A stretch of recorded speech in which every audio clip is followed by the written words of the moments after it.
Vamos a empezar a hablar sobre uso de la terapia con ozono en diabetes mellitus, teniendo presente que, así como tenemos una epidemia de obesidad creciente, también nuestros números en cuanto a la prevalencia de diabetes mellitus es bien alta. El estudio de salud cardiometabólica, el estudio venezolano de salud cardiometabólica, EVESCAN, demostró hace unos pocos años que la prevalencia de diabetes mellitus en Venezuela es 14%. Si ese número es real, significa que tenemos una de las cifras de diabetes mellitus más altas de Latinoamérica. Y ese detalle sí es que es bien importante, porque se estima que en el año 2035 casi 600 millones de personas en el mundo padecerán de diabetes.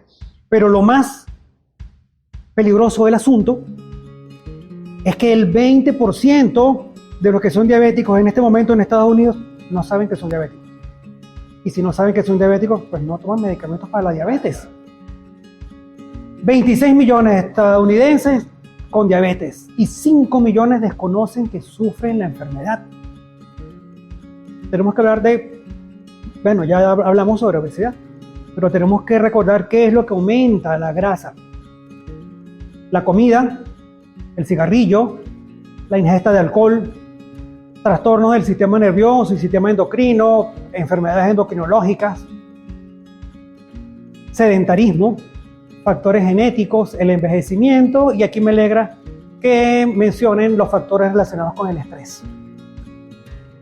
Por supuesto, esto se vincula ¿con qué? Con resistencia a la insulina. ¿Y qué produce resistencia a la insulina? Sobrepeso y obesidad. Algunas enfermedades que cursan con exceso de glucocorticoides, como por ejemplo el Cushing. Algunas enfermedades que cursan con exceso de hormona de crecimiento, como la acromegalia. En las mujeres embarazadas que sufren diabetes gestacional, el síndrome de ovario poliquístico, la lipodistrofia, los autoanticuerpos al receptor de insulina, algunas mutaciones del receptor de insulina, alguna mutación del PPAR gamma y algunas causas genéticas de obesidad.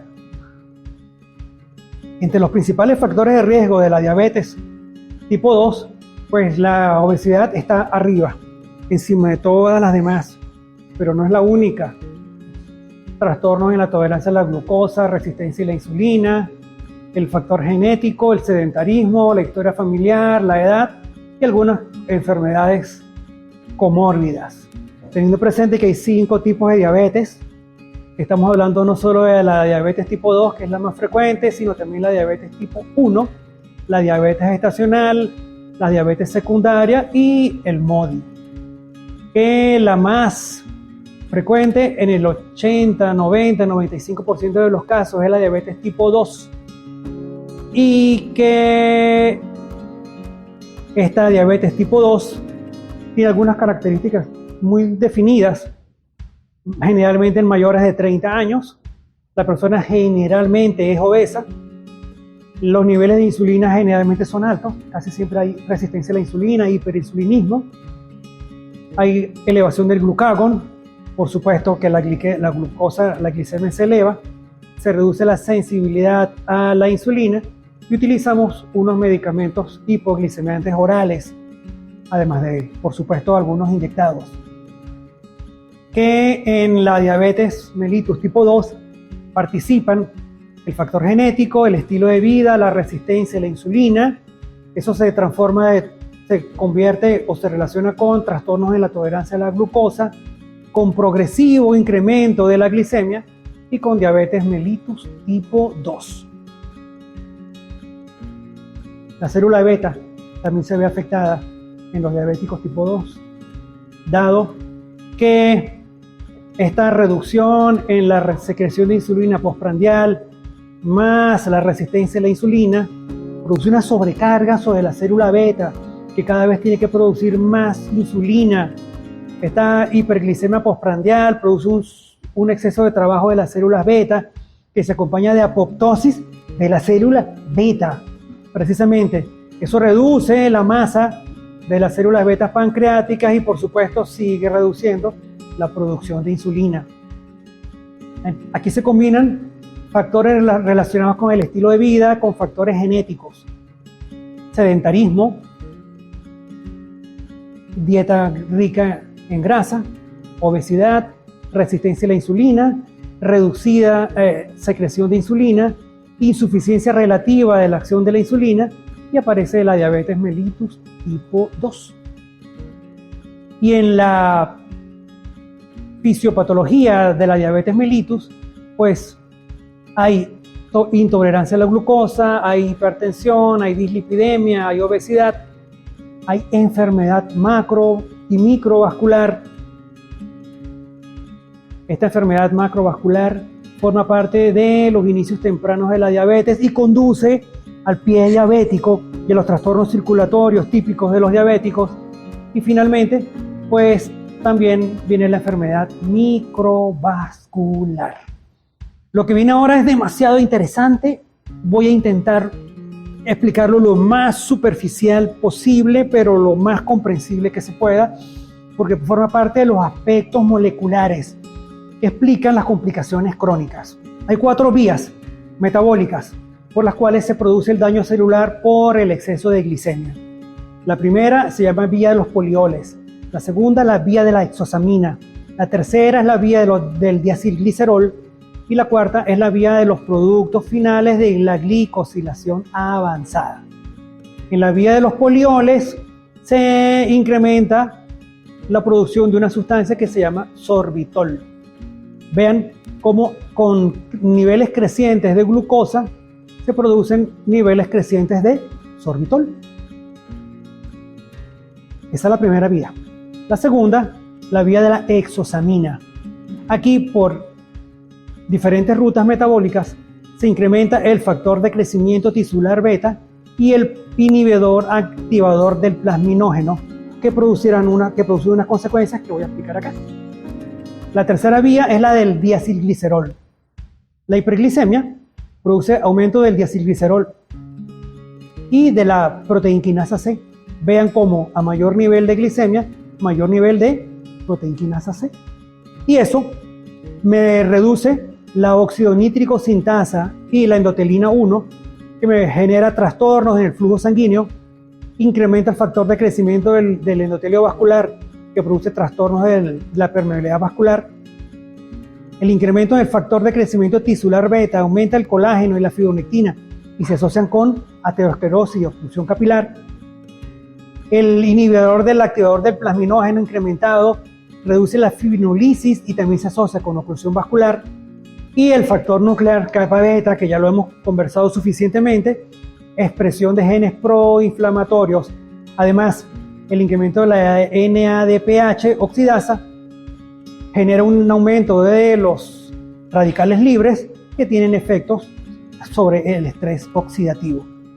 Y la cuarta vía, que es la de los productos finales de la glicación avanzada, que se caracteriza por la producción de 3 sustancias: glioxal, metilglioxal y 3-desoxiglucosona.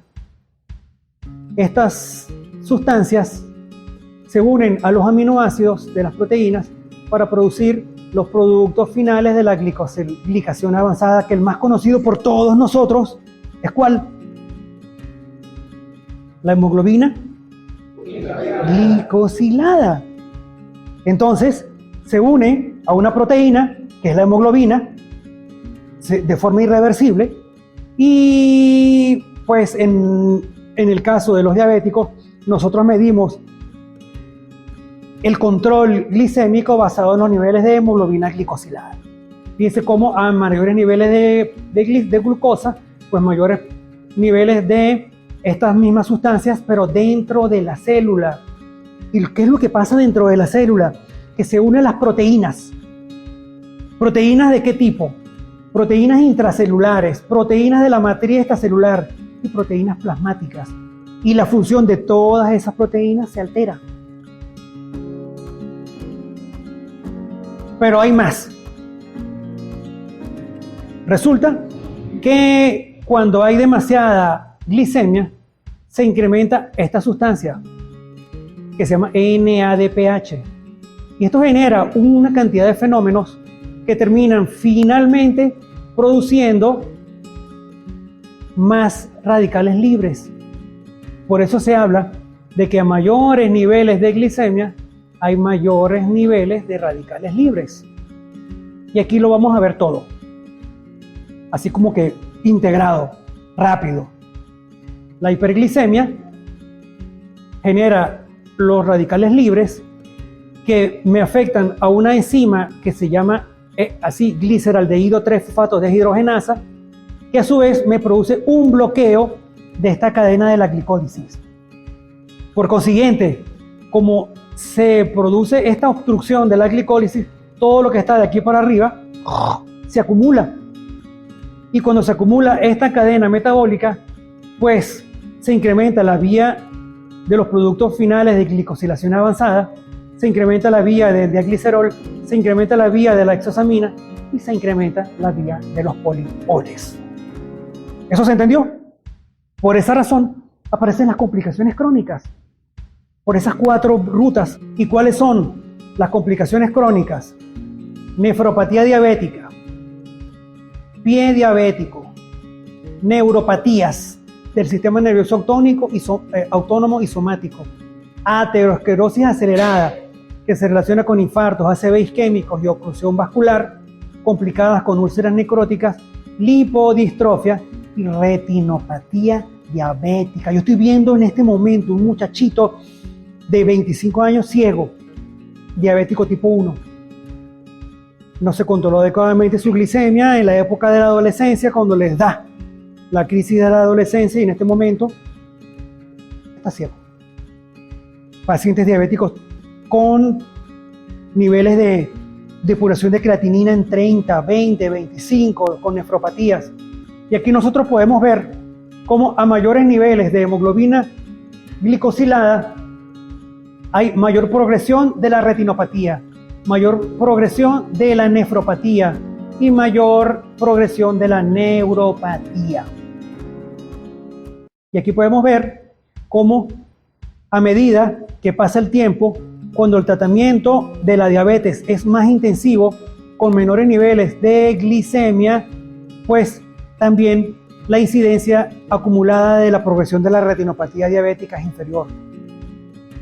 La mortalidad es superior por accidentes cerebrovasculares en diabéticos, y los infartos en no diabéticos versus diabéticos demuestran que los infartos son superiores en los pacientes diabéticos.